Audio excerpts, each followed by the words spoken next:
अस्सलाम वालेकुम वीवर्स, क्या हालचाल है। उम्मीद करती हूँ सब खैरियत से होंगे।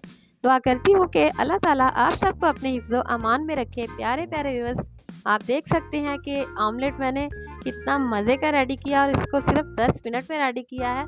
नाश्ते में आप झटपट ऑमलेट बना के पराठे के साथ खा सकते हैं। तो आइए स्टार्ट करते हैं। बिस्मिल्लाहिर्रहमानिर्रहीम। सबसे पहले हमने पैन में प्याज डाल लेने हैं कटिंग करके।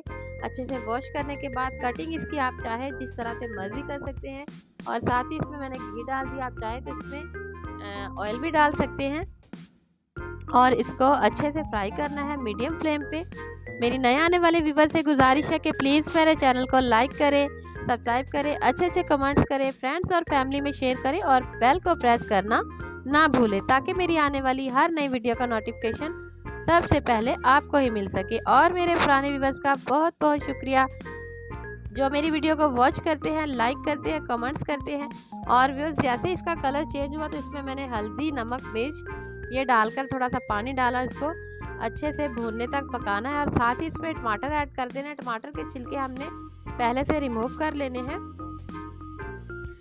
और व्यूअर्स, मैं आपको बताती चलूँ, आज मेरे फ्रेंड्स हैं यूट्यूब के मेरे सब्सक्राइबर आदिल, उनकी बर्थडे है। आज 2 जनवरी है। तो आदिल, आपको हैप्पी बर्थडे मेरी तरफ से, मेरे घर वालों की तरफ से और मेरी यूट्यूब फैमिली की तरफ से। और जैसे ये भुन जाए तो इसमें मैंने हरी मिर्चें जो है वो काट कर डाल दी हैं।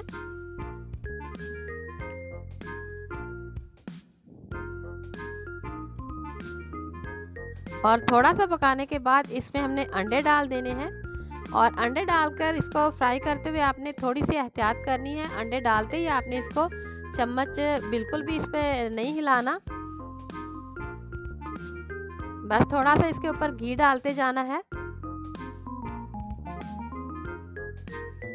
वरना ये सारे मिक्स होके बहुत ही अजीब से लगते हैं। आप देख सकते हैं कि किस तरह से ये खिले खिले आपको नज़र आ रहे हैं अंडे। और इसको पराठे के साथ आपने खाना है, बहुत ही मज़े के लगेंगे। और ऊपर से हरा धनिया मैंने गार्निश के लिए डाल दिया है। उम्मीद करती हूँ कि आपको आज की वीडियो अच्छी लगी होगी। मिलेंगे कल एक नई वीडियो के साथ, तब तक के लिए अल्लाह हाफिज़।